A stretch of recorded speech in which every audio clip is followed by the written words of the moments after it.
I'm Miranda Rake. And I'm Sarah Wheeler, and this is The Mother of It All, where we take on motherhood through the lens of culture and culture through the lens of motherhood.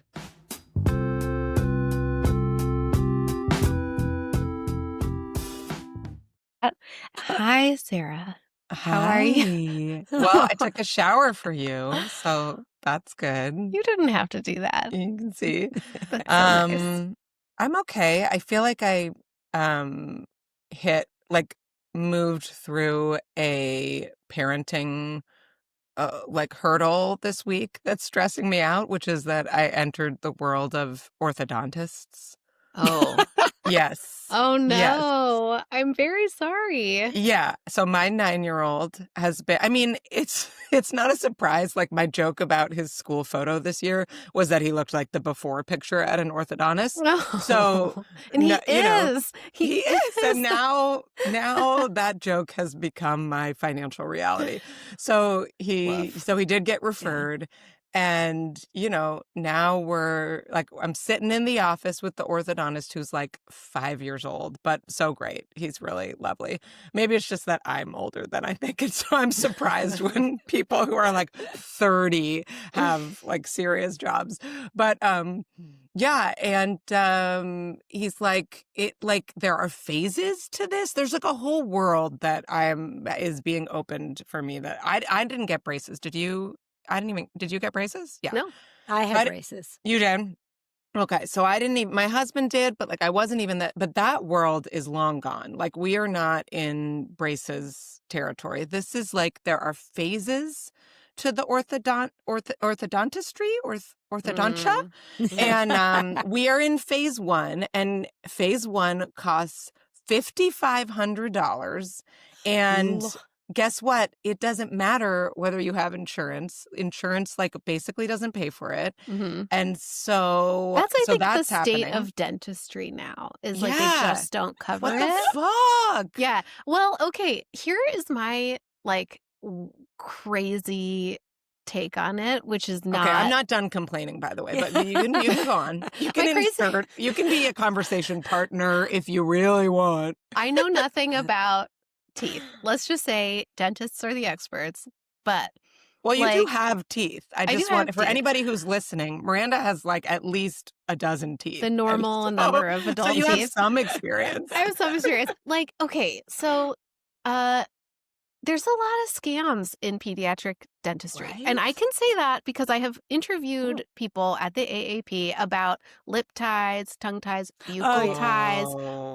They buy lasers and then they have to pay for them, and then they just want to laser your baby's mouth all over the place. And they'll tell you that it's they'll need speech therapy if we don't do this. They'll need afraid. Humans are afraid, and human parents are extra afraid. Brand new, right? With a brand new baby. And then someone tells you, oh, just throw $1,000 at this and then your baby will be able to nurse. Breast milk is what you must do. So anyway, but then I think, our dentist, for example, we just saw them. I like them. They're fine. They have some woo-woo stuff on the walls, and I have questions about that. But they're what's the woo-woo stuff? No fluoride or they don't say no fluoride, but they're so they tried to sell me this Myo Munchie thing. It's $200. It's this little silicone chew thing for kids who don't like to brush. And it sounded great, but I was $200. I'm not going to do that, right? And I just feel they say stuff that's kind of weird sometimes. There's a lot of stuff on the walls about mouth breathing, which I get that's I understand the mouth whole breathing thing. Is really hot right now. It is. It feels a little right? It's a little new agey. Right, which I've heard criticisms of that breath book. Dana's got. Am I allowed to? Yeah. Because my day job is I'm a pediatric ENT. Yeah. Mouth breathing, tongue tie. The tongue tie thing has exploded. I'm old. Yes. You guys are young, so I don't want to hear anything. Not compared to my orthodontist. Well, compared to me, Dana. You guys are like children.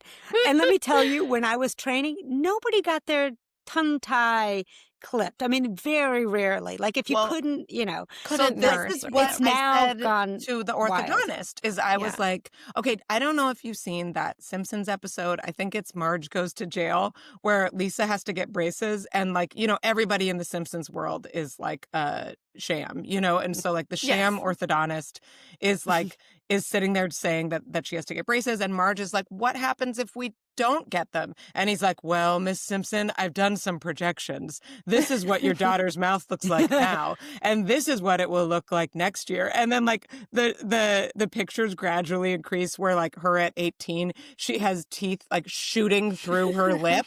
And that's kind of what happened is I asked him like, what happens if we don't do it? Yeah. And respect to him, he was like, that's a great question. But it was like, Yeah. he could get jaw surgery, but it was kind of like vague. And then I got super like, I don't know, I call this like neurodivergent with him and was like, okay, let's just be philosophical for a minute. Like when I was a kid, there wasn't this stuff. Like there were braces, but like most people didn't get them. You're saying that like most kids need at least a phase 1, sometimes a phase 2 so how could that be true? And like, what does it mean that we live in a world where now we think that's the truth when before we were in a different truth, like whatever. He was very patient with me. But Well, what did he say? finally, Because I have that same question. I don't where I'm know, like, really. I mean, he was kind of like, this stuff has been around and everybody just has bad teeth, kind of, is what he but said. like, who cares? Like, is it cosmetic? Right. The At who what point cares is it? is Right. another Like, question. Yeah. anyway, all right. Well, Yeah. I want to, now that we have kind of introduced our guests, but not all the way, I want to just all the way introduce our guest because I'm really excited. We have a big topic. Yeah. We'll And she's jump into it. got information for us, even We're- on the dumb shit that we're rearing to go. chit-chatting about. Listen, I am waiting for the New York Times did a pretty decent like lip tie takedown, but like I want a really good one. Like I want a real Be dig the into change, this. Miranda Rake. That is such I a know. Miranda Rake Not a takedown. I piece. shouldn't say takedown, but like the preying Take those on tide like treaters down. preying on brand new parents. Like Mhm. financially preying on brand new parents. It's just nothing makes me more pissed off because they're such a vulnerable target. They will throw money. I mean, you're just buying stuff left and right. You're like, anything, right? Like, what will make this better? All right. So, okay, today we're going to talk about AI. Hopefully people aren't traumatized by that.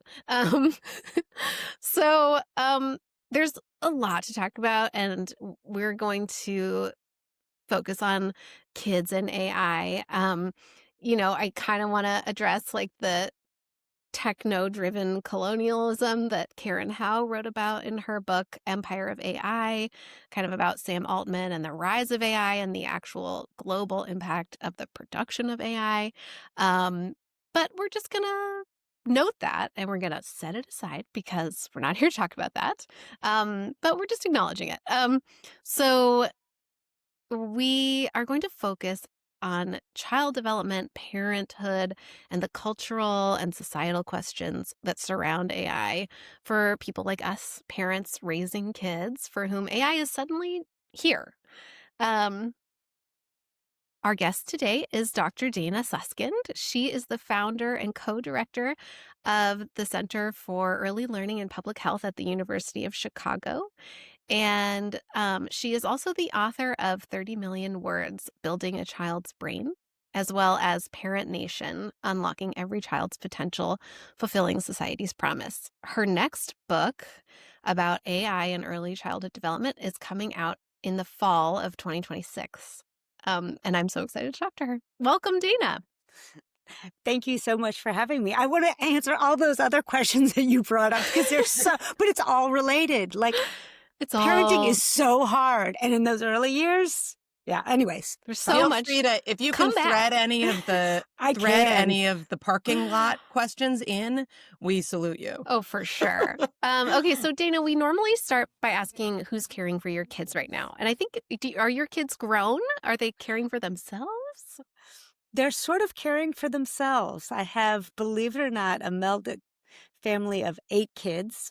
So I can tell you at every time point, all the stressors and all of that. So now they are if you're worried about children sleeping in your bed, eventually they sleep in somebody else's bed. So they are all between, that's probably not appropriate for your podcast, but between. No, we like sex. Yeah, we're all. Yeah. It's all welcome here. They are all, although I have one that just came home, which was really nice. So he's going back to grad school. So. Well, good job getting them out of the nest. So, okay, we're going to dig in because this is so big. Before we really start asking questions, I just want to open. In preparing for this episode, I found a recent statement from UNICEF together with the World Economic Forum that really sums up so much of what I want to hear your thoughts about. So in this statement, UNICEF and the World Economic Forum are unified in calling for research partners. And the statement is called Children in AI, Where Are the Opportunities and Risks? And it's just a few pages long, and it's a lot more questions than answers, which I think is very telling. And as a parent trying to navigate all of this, it felt really validating to read. So I'm just going to read a small excerpt. It says, UNICEF is mandated by the UN General Assembly to protect the rights of every child, and we know that in the not-too-distant future, AI will impact every child in many different ways. The World Economic Forum recognizes the relationship between AI, young people, companies, and governments to be crucial to negotiating the well-being of people all over the world as we move into the age of AI. While there are many uncertainties around artificial intelligence, we know that it will impact almost every part of our lives, and that in many cases the impacts will be greatest for children, from how they are conceived and born, to the services they can access and how they learn, to the jobs they train for. This reality brings with it a tremendous amount of opportunity and risk. I'm so anxious just like listening to that. I just have to name that for any listeners that are I love that any statement on children that asks more questions than answers, I am down for. That is some humility I want to get behind. And I'm just noticing how uncomfortable this topic makes me, which means we should talk about it. Sure. Well, if you have thoughts to share, Dana, feel free, but we can also just jump into No. I mean, I want to validate exactly what you just said, Sarah, is that there are so many more questions than there are answers, and that is extremely anxiety provoking. And it's actually one of the reasons I started writing this book was to really try to understand and wrap my head around, this new age of AI. I think the statement is heartening, right? Though I think parents are really hungry for more guidance. I really love that they're acknowledging that the impacts of AI are going to be greatest on children. And so much of the discourse out there is about, the impacts on workforce, on industry. And these are really important. I mean, we need to understand that. But I'm actually much more worried about, as a researcher and a child development focused person, I'm much more worried about AI's potential on fundamentally altering humans, right? Especially when we allow young children to engage with AI. It will fundamentally change how we talk about rewiring adolescents' brains with social media. AI in the early childhood space has huge potential impacts. So, well, that's, my first question is really, you're a surgeon, you specialize in hearing loss and cochlear. Yeah. Dang it. Cochlear implantation. I have hearing loss. Thank you for your service. And you, I had meningitis when I was a baby, but I'm fine. Yeah. And you have worked a lot on early learning and public health, like the intersection of those two things. And you've written about it in your books. And I know that you are thinking and writing a lot about specifically the impact of AI on how kids' brains develop. Can you talk a little bit about, where you are with that? Like, there's so many questions, what do we know? What are you wondering about? What are you worried about? Yeah, no, absolutely. And maybe if it's okay, I'll sort of step back to sort of share how I got into this world because, I am a physician, a cochlear implant surgeon. And, I started off my journey, as an implant surgeon, hoping to change it, one child at a time. By giving children born deaf cochlear implants, you allow them to access sound, hearing, and spoken language. I wanted no barriers for children whose parents desired them to have spoken language. But, you know, early in my practice, I started noticing profound differences in my patients' progress, with some of them, excelling developmentally and others not at all. Some learned how to talk, others didn't. And really the ability to hear, it turned out, didn't always allow them to fully unlock their full capacity to learn and thrive. And so this is going to connect up to AI, I promise you. So, I started into this world of social science, even though I'm a surgeon. And what I found was just shocking. You don't learn this in medical school. Sarah, as an early childhood an EI, you said EI provider? I'm an educational psychologist now. Sorry, forgive me. Yeah. Educational psychologist. Yeah, I convince people to spend lots of money because they're afraid of as parents, just like the orthodontist. No, I mean, the vast majority of brain development happens, some 90% happens within the first 5 years of life. And it is almost entirely dependent on their exposure to language and nurturing interaction. That's what actually wires up the brain. We call it serve and return between caregiver and child. And that literally wires up the brain.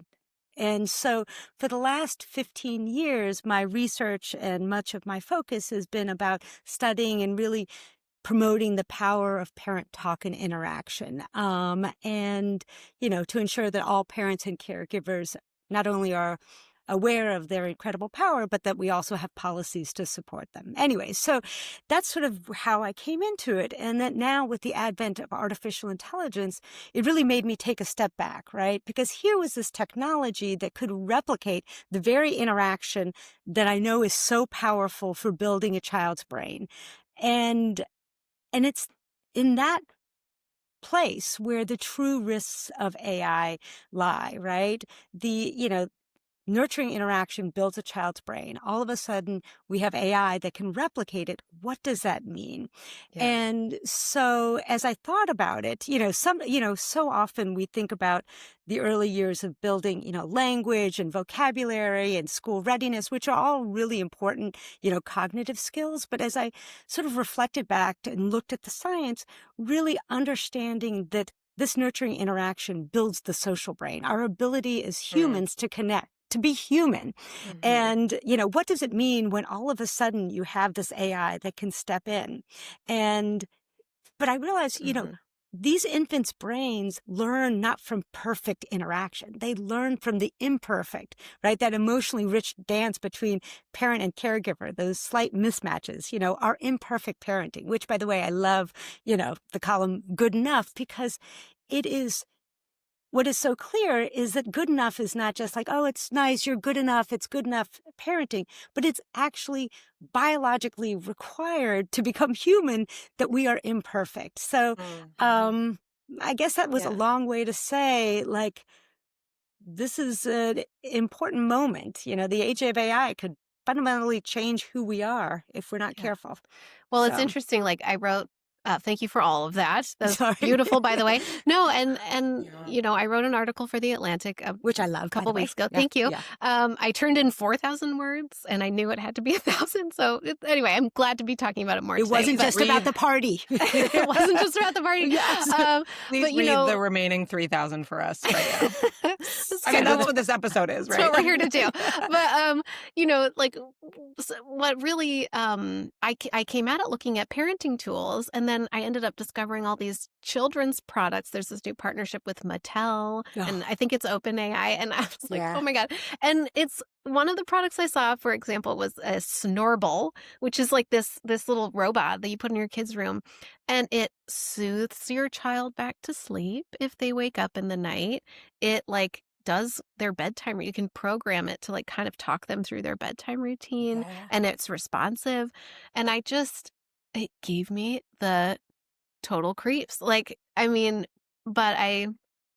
just what you're saying, realizing that even that these products are here and they're out there, and this is really coming. And I know that AI is going to touch kids' lives in a lot of ways, but just realizing that this moment is really here. It goes back to what you all were talking about before the interview started. You were talking about tongue tie and tongue clipping and sort of, I don't want to use the word praying, but parents are anxious. They want to do right by their kids. It is an exhausting, difficult thing to raise a human. I mean, it's a design, I shouldn't say it's a design flaw, but it's so hard. It's much easier to do a puppy. And here these tools and technology are going to make it so much easier and frictionless, right? And look, I'm all about, I'm not, saying that we shouldn't try to make it easier for parents 100%, but we got to figure out what we want to offload, right? To make it easier without losing what's so core to how we become humans. Yeah, that's such a good point. And when you were talking, Miranda, about the like soothing your child device, I was thinking about that, about it's not just that, I mean, yes, the first 5 years are kind of formative brain years, but our brains, adult brains, are still doing stuff and totally available for atrophy. I can already see the ways that, the internet and social media, even though I didn't have that when I was a teenager, really, have changed my brain, right? Even though I wasn't in like deep plasticity then. And so I'm thinking about the learning that a parent does when they soothe their child to sleep. And again, I don't want to, I don't want to paint some fantastical picture of this, right? Like, as you mentioned, Dana, it's really hard and it should be easier to navigate those years, and parents should be more rested and all of that. But like, there is some of my most beautiful moments with my children were soothing them to sleep. And so I'm going back to like this piece that you said about your work, which is that, you're both interested in how you change things, how you that kids need to talk, right? And get verbal engagement for their brains to grow, but also how do you make policies to support it? And the thing that scares me the most about AI is like, there is nothing kind of social communal about that as an improvement to parenting lives, right? There is no policy change. There is no like, how do we make a better world? It's just kind of on this one-to-one basis. And that freaks me out. Yeah. Well, and I want to touch on what you said. Like, I learned, and maybe you both know this, but in writing the AI piece, I talked to Rebecca Winthrop, who I know Brookings, her. who's working a lot course. on AI and education, and what she said we risk losing as parents is because I was talking about, how we know our children and how apps like Dr. Becky's app with its chatbot, when you turn to that app to solve a parenting problem, I sort of feel that you are inevitably turning away from the moment, right? You're going to this bot, and it's like, well, what's in the moment for you? What are you then missing, right? When you go there. And she talked about tacit knowledge, like the way you know your child and how important that is, and for your bond and for the connection. And you think, we talk all the time on the show, I feel like it comes up that one of the greatest things that I feel as parents we do for our children is to see them. And I feel that with my parents, or my mom particularly, like and that's what your kids ask of us, right? Like, our kids are always saying, like, watch me, watch this, see this. And I think that, oh my God, so much right now with my 7-year-old. And it By can the be way, a little much. I'm actually not, I don't know if I'm learning from it. Right. Well, and the learning, no, I know what you mean. The learning factor I wanted to like kind of bring up, because my understanding is that there are not a lot of studies yet about exactly what's going on in our brains when we interact with AI. But there was there's MIT study that made a lot of headlines that did measure what happened when kids use AI to help them do schoolwork. I think they were writing an essay, and it showed that it did decrease the amount of like learning that was happening in their brain. And so I'm curious, Dana, what else do we know right now about what happens when kids interact with AI? Yeah, no. I mean, it's such an important question. I mean, look, we're at the beginning of the science, but there's actually a fair amount of science. I want to sort of go back to, what you were mentioning that Rebecca mentioned, this idea of tacit knowledge. I really think, I think about it as a parenting GPS, right? Much of this AI, these algorithms, these LLMs, that you were mentioning are built on sort of population level data, right? They're not really individualized about you and your child. And every parent has this parent GPS. And sort of like with a regular GPS, I'm concerned that some of these tools, while it's not black and white, and I do want to talk about the potential positives, right?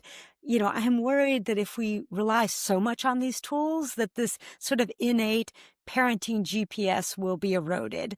And, the understanding of our own specific child's, cry or, as you say, seeing them.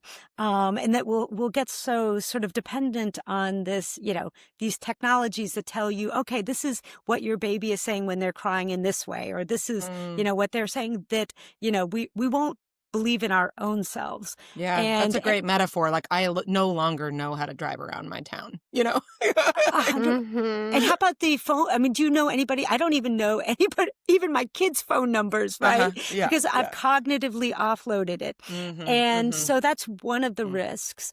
But, the other risk that you mentioned is sort of the communal aspect.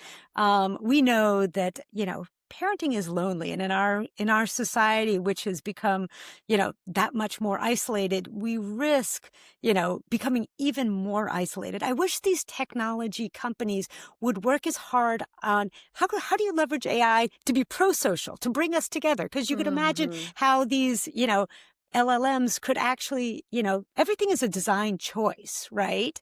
They could make design choices that, find community as opposed to like find me a retired woman in my community who will come rock my baby at night so I can sleep. Like, I don't want help from AI or technology. I want help from people. And I want help figuring out how to navigate that. Like the Dr. Becky app, not to like keep throwing her under the bus, but like it's when I interviewed her about it, she was saying like, well, it is community, but it's an online community. And okay, that is a community. Sure. In the pandemic, I was in like a Reddit group for pregnant ladies that really supported me.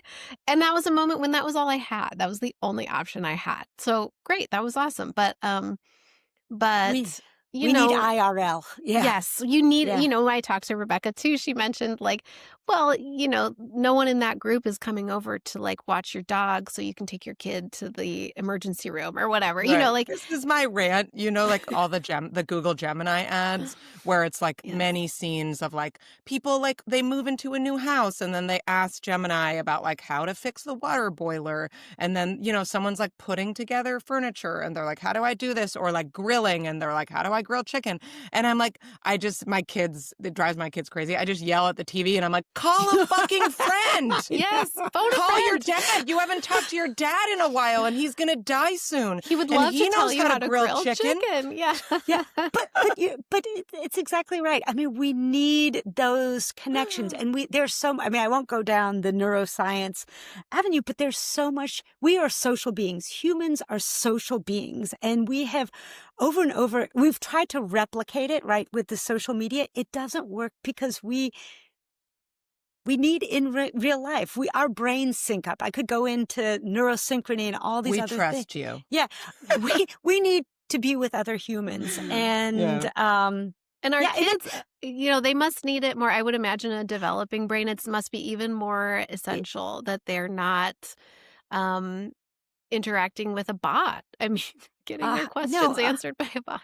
No, 100%. It's sort of understanding that how we, our relationship map, how we view relationships is built early on, right? Our attachment to our caregiver.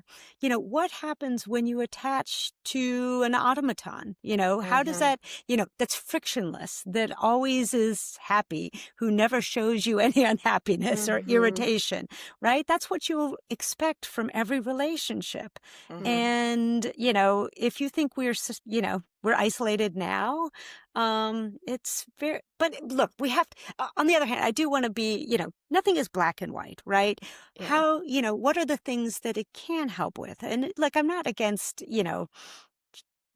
I don't believe in chatbots as companions. for little kids. Let me just say that straight up. But an app for a parent that, if it's in the middle of the night, right? Or you have postpartum depression. And there are, like everything, there are use cases. It just, what happens is then it's a slippery slope that it becomes your entire support system. And that's not a good thing. So, Well, I want to ask, we have like one of the things that the UNICEF statement touches on too is the way that the world is going to change and, cultural change that will impact parents is on my mind with AI and trying to help your kids navigate something that you barely understand. And when I was researching my article, I read this thing that two Princeton professors wrote where they said that AI will supercharge capitalism. And they believe, and which makes sense. And I can see a world where the existence of AI also supercharges what is expected of us as humans. And on one hand, I want to insulate my kids from that. And on the other hand, I also feel like I need to raise these like nimble, adaptable kids who will be able to be employed in this new world. And I guess it feels like there's this cultural, practical tension in the context of parenthood. And I'm just not sure how to think about it. I'm curious how you're thinking about it. Like, how can we think about it as parents, like Sarah said, without having a complete panic attack? Trust me, I'm a parent and my kids are older, and I often think, look, can I say it's not a risk? I do think it's a risk, but this is the counterintuitive part. I think the solution is really to double down on equipping our children with those distinctly human capabilities, creativity, critical thinking, empathy, adaptability. And ironically, those skills not only will best serve them in the future because, being the smartest kid in the room who can code, that ain't going to do it because AI will be able to do it 1,000-fold better. But these skills, ironically, are the ones that are built by human interaction. The stuff that was the reason that I got into the social sciences, the reason that a surgeon stepped out of the operating room, that human interaction is what actually builds those distinctly human skills. It's AI erodes them, right? It threatens them. Just like social media created a generation of kids who struggle with face-to-face, that human interaction will give them those skills that they need. Can you predict what exactly, the job market's going to look like? I can't tell you exactly, but I do know that AI won't be able to replicate that.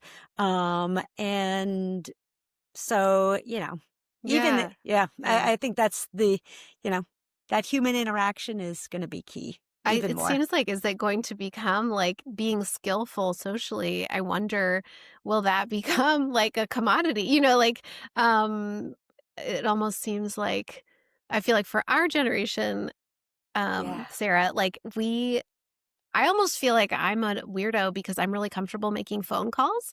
And I remember I worked at a magazine a long time ago where like that was my main job. What? I had to, it was a magazine. A magazine. I was at Food Like and Wine magazine, physical. And I primarily get some had of to those. make phone calls. Like I would just cold call all day, and being comfortable, and they were like, "Can you do that? Are you comfortable doing that?" And I was like, "Yeah, I don't care." But like, I realized that was becoming less and less because people were texting a lot, and they didn't want to ever answer the phone, and but yeah, I mean, I was thinking about when I get panicked about AI or whatever, I think about, or even screens, right? Like, oh, so they're going to come for my kids, or my kids spend so much time on screens at school. I hate it. Like, I try to think about, well, what can I fill their brains with? Like, I was at the forest yesterday walking in the woods. It's like, don't tell your kid, don't run. Tell them, walk, please.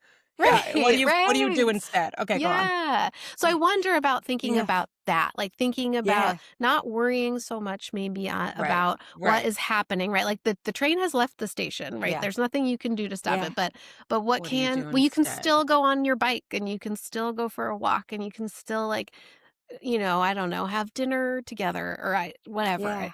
I love that. Yeah. I want to play I want to do like my philosophical, obnoxious question, like I said to the orthodontist. Can I give you one, Dana? Yes, absolutely. Except I want to say, can I just say yes, one thing? Please, yes, about the forest. The great, and the bike. no, about those capabilities. They're going to be the titans of industry, right? We've had these people who don't really connect and who've been technologically very savvy running. Maybe you all will be running the world, the distinctly human people who can connect. So the weirdos, on their bikes. Zuckerberg is out. But someone else. What if, what was our question about braces? Like, what if it doesn't matter? Like, I'm kind of like, my devil's advocate question is like, there are all of these. Culture is so complex, right? Like, Dana, I'm sure you spent a lot of time listening to, the backlash to people around cochlear implants, talking about the effects that they can have sometimes on, disconnecting deaf kids from deaf culture, right? But at the same time, people argue like, yeah, that's great. Deaf culture is awesome. And we're in a world that doesn't accommodate that at all, where like it just is really hard because our world isn't built well to kind of give access to people with all kinds of hearing levels and different languages, right? Like, and so if the new AI world is oriented towards this other kind of brain that we can't even hypothesize, what if all of these social skills actually just fall away and don't matter? Yeah. Sarah, you certainly were a professor from the University of Chicago in your last life, just so you know. That is... I don't know if that's a good thing or not. You'll come and visit and we'll make it. No, it's great. No. But these are really important. So I'm not making... Look, you make an important point. What I can tell you is this. Humans, the original human species were built as, social beings that we connected. I mean, language was thought to actually come from, the fact that raising babies were so hard. So we had to, as women, had to be communal and be able to communicate so we could raise these kids, But you're right. Each and every technologic stage from, cave drawings to the Gutenberg press to technology, it's rewired our brains and we've become resilient. I think it's an important question. There are two things that I want to point out, though. One, which is just an interesting factoid. There's this guy, a roboticist at Yale, Brian Scazzolati, who actually had a study where he showed that social robots can teach sign language to babies born deaf, which I thought was really cool. Part of the reason related to children born deaf and cochlear implants that's a little bit complicated is that 90% of children born deaf are born to hearing parents who can only use spoken language. Right, that's the reality. Yeah, but to your point, and this is the potential great things about AI and these advances is that, it can become, maybe it'll become, let's be not Pollyanna, but hopeful, right? It can provide access to people who couldn't, weren't always included, or like these AI, the AirPods.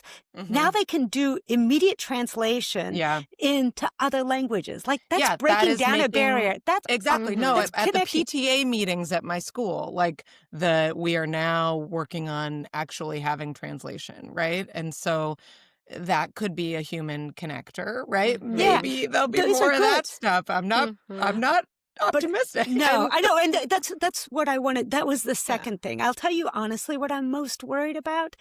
You talked about supercharging capitalism. I'm worried about AI supercharging inequality in an unexpected way, right? By turning, this authentic human connection that, you will ensure that your children have it, right? But it'll become like a luxury good, sort of like, or like organic food, only fit, in the classrooms where only, because humans are so expensive to pay, certainly Zuckerberg's kids will have humans teaching them.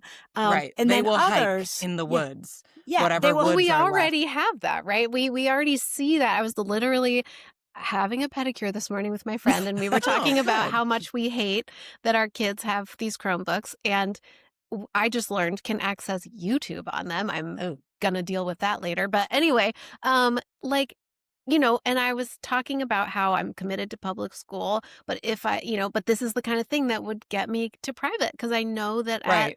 At a and private Waldorf, they your don't kid's have not them. on a yeah. Yeah. And that's Yeah. really, man, and that is so upsetting. And so we're already there. So it's so natural to think, of course, AI is just going to slip right into our schools, I'm sure. And And it's going to be chill. I mean, now I'm going to get emotional. I mean, the whole reason that I got into this research was seeing disparities in my children who were born deaf who got implants, right? All parents love their kids, right?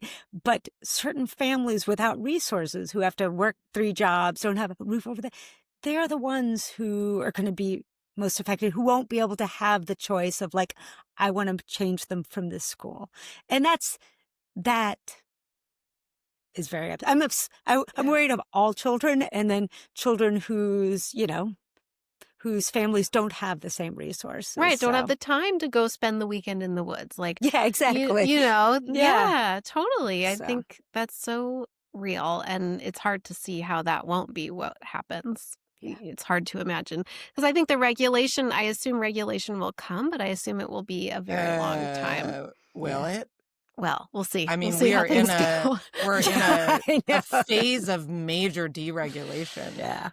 for Yeah. technology. And If we I mean, moved to Europe, perhaps I Yeah. think they have done more on regulation around AI, right? Significantly more. really, Yeah. what's that? Tell us about that, Dana. I mean, I don't know it deeply, but yeah, there's much more regulation on all of this stuff. Yeah.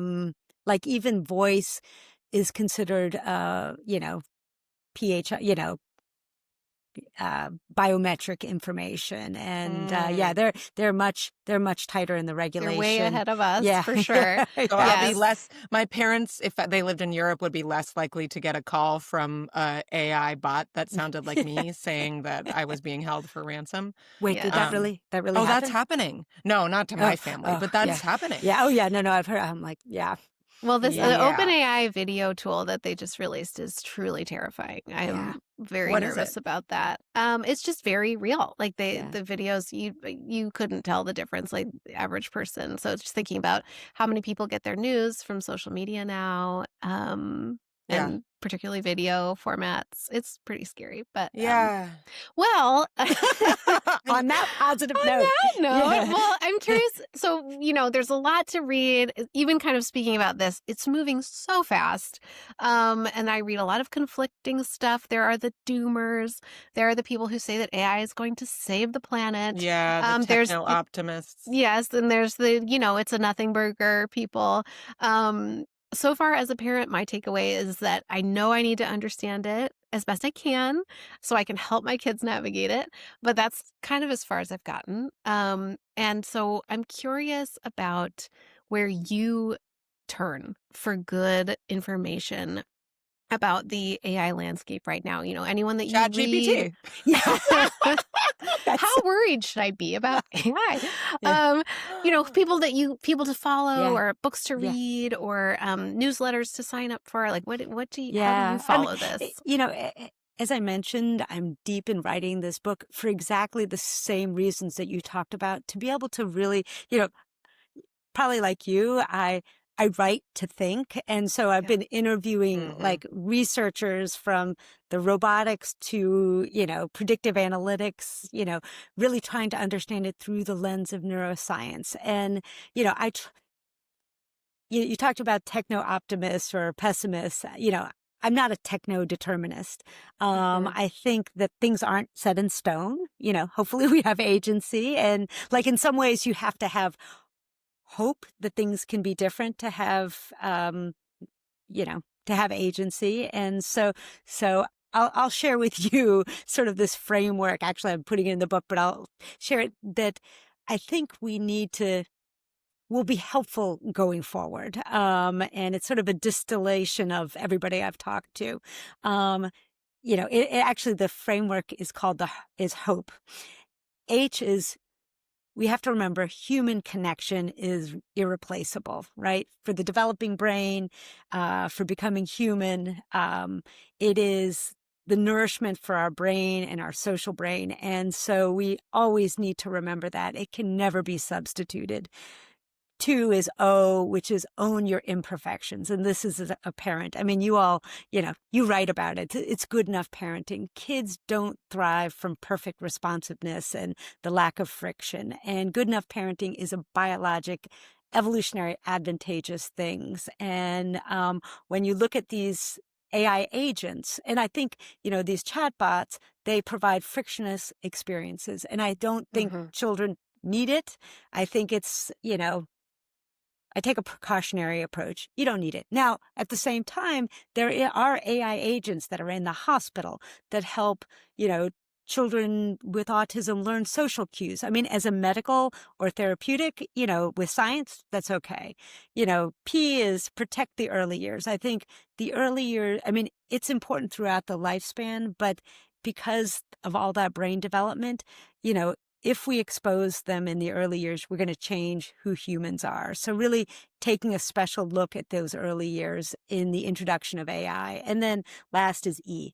You don't have to throw the baby out with the bathwater. I mean, you can. You don't need any of this to raise children at all. But if you're going to use it, how does it enhance your life? How does it make things easier so you can focus on what's important, which is all about the connection? Because, lighten the parenting load, I'm totally down with, but having someone to,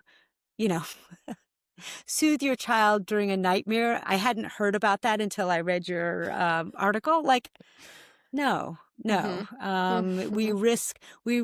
take a gamble on how our little humans develop. So the hope framework is the way I go forward. So, and I'm also thinking about to go back to Miranda's thing of what do you do versus what do you not do, right? Like take your kids to the woods versus keep your kid away from a screen. How do you also continue to believe in and advocate for and get touches with the kinds of larger social, communal, human webs that we want in order to kind of do things better than AI, right? Yeah. How do you to continue to believe in the grandma or whatever that means to you that can kind of help in the night so that it's not just you feels important. Yeah. Maybe there'll be a backlash. Maybe there'll be a backlash and we will forget this tech, get connected to other humans. And, we'll wake up from this, what is it? This, what is fever this? Dream? This fever dream. And fugue. Yeah, exactly. And get connected. I mean, when I'm talking to you all makes me feel like it could fast. be. Maybe. I think the part that I'm thinking, having this conversation too is it's so fast. And so I think that even if we don't have answers, those frameworks or the, the rebellion, whatever there is to kind of give us some anchors is going to be so helpful because I feel like I have just figured out how to deal with Alexa and Siri and my kids. You know what I mean? Before you could even ask them anything AI generated, right? And every day there's a new kind of application being unveiled. And it's really a lot as a parent to keep up with. So there's got to be guidance, even if the guidance is kind of humble and complicated. Yeah. And I think about doing it in community too. I mean, a little bit of I have felt like the use of ChatGPT has really become suddenly casual. People are just I'll ask even in a ChatGPT. few weeks. And I'm like, wow, that's weird. And I have a friend of a friend who she's very blunt, and someone mentioned using AI, and she was like, that's destroying the environment. And just wouldn't continue the conversation. And I was like, oh damn, I guess I could say that because that's how I feel, right? I'm like, do you realize that you're burning down, deserts are out of water because of you wanting to use ChatGPT to search for something? And or people were traumatized to train that bot so that you could it just, but I think people don't know, and it's all being sold to us. We're getting the hard sell and it's coming from every direction. And I got to say, I know, but it helps me, with my work. And so like it helps me make guided notes for my workshop participants, Yeah. from a set of slides. Like that's something it does really well. And it's when I'm thinking about enhancing, does it enhance my life so I can focus on the important things? In that case, I think it does, Yeah. and it's like Amazon. It's like, it's hard to say no to that, even in the face of kind of understanding in some vague way the costs and Yeah. the It's harms. hard. And I think I need increasingly help. it's going to be hard. I think that's something that we, it's hard and it's no perfect. And it is like a trade-off, like I think like I've talked about before, like not using Meta products like isolates me in some ways has isolated me because I didn't join this WhatsApp group for my school. And, Mm. it's, we all have to determine where the line is. And I think right now with AI, it's very hard to see because it's Yeah. changing so fast and happening so quickly. Yeah. But I love your framework, Dana, though, because it's Oh, okay. very straightforward and especially thinking about those crucial early years. Like when you say I'm thinking like 0 to 5 or like Yeah, how do you or think even of I'd even say 0 to 8. Although honestly, Yeah. it's all maybe it's because I'm a early childhood. I said early years. I meant young humans. So Yeah. The like wait until 8th thing about phones? Like Yeah, there's oh, a yeah. communal actually like after effect of technological enhancement that like the fact that kids Yeah. were getting phones earlier led to this movement where parents joined together and kind of signed this pledge in their And micro community to kind of, because it's so hard once like one kid has a Mhm. phone, it becomes, Yeah. to say we're going to wait until 8th grade to get our kids cell phones. You could almost do a like wait until 8 for Yeah. AI. Yeah. Mhm. No, 100%. No, I Yeah. love that. And actually, the good thing is we don't have to stress. We can forget about the intensive parenting, about getting your kid to be able to do all these skills that we still want them educated, but maybe that's one positive thing, wait till 8 and don't, it's sort of like the good enough parenting, right? Mhm. Be kind to yourself. Sarah, it's Mhm. fine to get your special notes on ChatGPT, but Right. They're not Easy. special. They're very generic, but they do the trick. Well, and the idea of the imperfection embracing, like I think we have struggled with the age of optimized parenting. A lot of Yeah. millennial parents really absorbed these messages of optimization. Yeah. And it's interesting to think about what AI supercharges. And I'm like, can it also supercharge the backlash against the optimize and be like, actually, what Yeah. makes me a good parent is my humanity, is my Yes. imperfection, is my humanness, and my like coming to my kids saying, wow, sorry I screamed at you. I was having a hard day. Yeah. But you and learn, you did something bad. and you learn so much. So Yeah. from me Yes, being we a all human. learned from that when I screamed like a bear, Yeah. and I'm sorry about that. Look, as a mom, I can tell you, I was so far from perfect, and there was a period of time where I was a single parent, and it was like hard. And you know what? Mhm. They're all okay. I mean, Mhm. as okay as a human can be. So Right now. Yeah. Well, Dana, thank you so much. It was, I mean, I think we'll have to do a 2.0 Oh, in a year, and I'm sure the whole Yeah, landscape will right. have changed. I know Um, exactly. And do you, if there's any books or movies or shows that you've watched, we always ask our guests to share their culture recommendations. Doesn't have to do with AI. Yeah. It doesn't have to. Although It you're can. not going to believe what I'm reading. It's Clara and the Sun. Have Yeah, you heard of? it's so But good. that is about It Oh, is. have you read and they're it? making a movie. Yeah, Oh, no. it's Kazuo Ishiguro. Oh, He's yeah. like one of my Oh, favorite writers. I'm loving it. It was more like everybody kept mentioning, I'm like, oh, I have to. I'm like, oh, it's Yeah, it's about like a human like bot who kind of Who's is more- bought to be a companion. yeah. Who's more human than the humans? Mhm, mhm. Yeah. They're making a movie out of it. Ooh. Yeah, with Amy Adams and Ah. Taika Waititi's going to direct it. I'm very Oh, excited this sounds for that. okay. Well, now I have to read the Mhm. book. Yeah. Well, thank No. you so much, Oh, it and was- please come back again. Thank you so much. It was really fun. And I Thank hope you. that you all are the Titans in the future. So Oh, although Like that a sounds like mantle? a lot of stress. I don't know. It does. It does. I don't want to be the Titan. Maybe my kids could be the Titans. Yeah. There we go. Building the Yeah. next Titans. Oh, Thanks for thank listening you. to the mother of it all. And like my mom always said, you learn from the imperfect. Yeah. Amazing. Thank You all. you. You all